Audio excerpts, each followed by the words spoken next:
Good morning students. आज हम हिंदी व्याकरण में शब्दों के बारे में जानेंगे।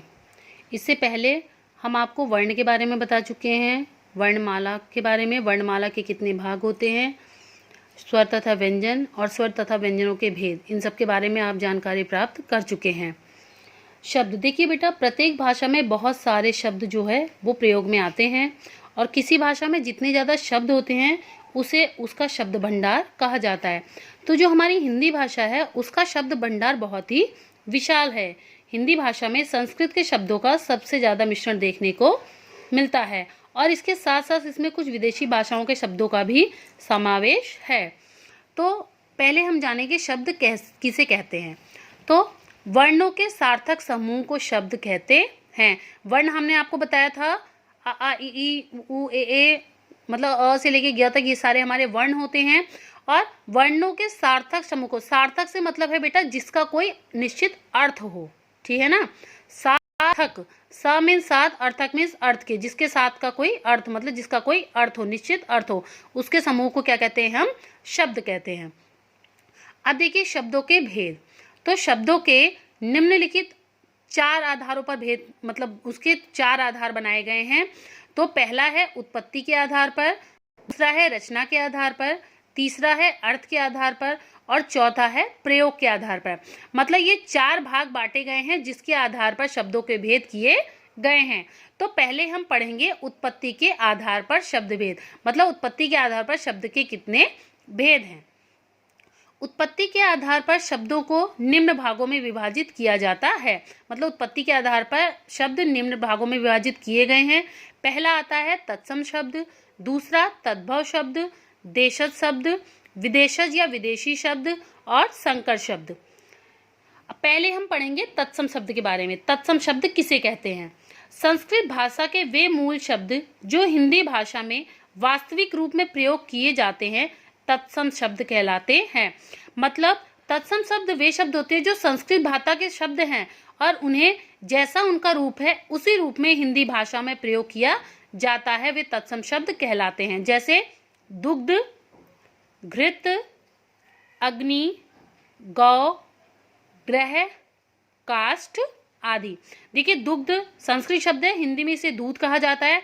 घृत को घी कहा जाता है, अग्नि को आग कहा जाता है, गौ को गाय कहा जाता है, ग्रह को घर कहा जाता है और काष्ठ को लकड़ी कहा जाता है। अब दूसरा जो है भेद वह है तद्भव शब्द। तद्भव शब्द क्या होते हैं? संस्कृत भाषा के वे शब्द जो हिंदी भाषा में अपने परिवर्तित रूप में प्रयुक्त होते हैं वे तद्भव शब्द कहलाते हैं। बेटा ये तत्सम और तद्भव जो है बहुत ही मिलता जुलता है। तत्सम में क्या होता है? संस्कृत भाषा के शब्दों को जैसे कि तैसा ही प्रयोग में लाया जाता है। लेकिन तद्भव शब्द में क्या होता है?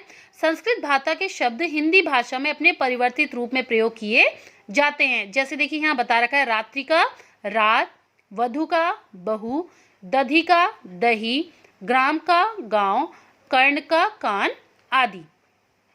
इसके बाद आता है देशज शब्द। देशज शब्द मतलब देशज से जैसे पता चल रहा है, देशज शब्द मतलब जो हमारे देश में ही उत्पन्न हुए हों, ठीक है।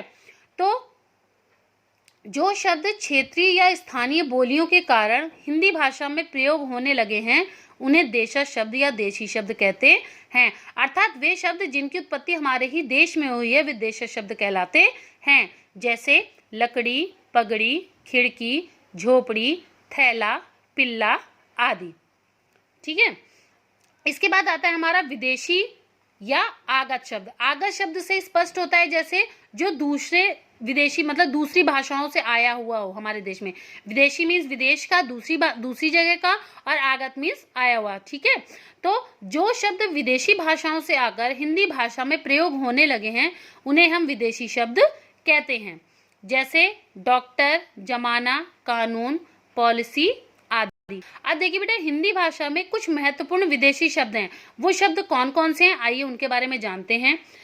जो अंग्रेजी शब्द हैं वो हैं रेडियो, टेलीविजन, कंप्यूटर, कार, बस, road, station, professor, ticket, public आदि।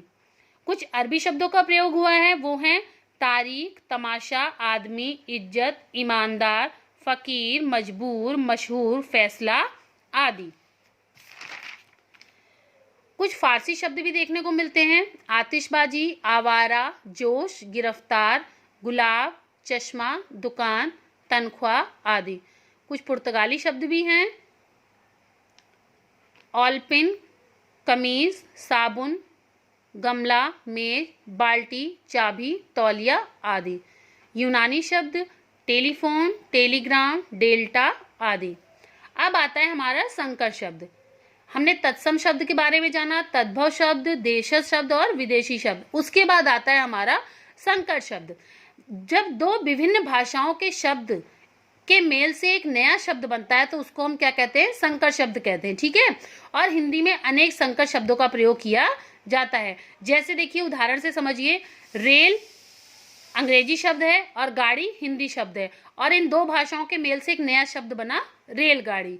इसी प्रकार से वर्ष जो है संस्कृत शब्द है और गांठ जो है वो हिंदी शब्द है, और इन दोनों विदेशी शब्द मतलब इन दोनों भाषाओं के मेल से क्या नया शब्द बना? वर्षगांठ।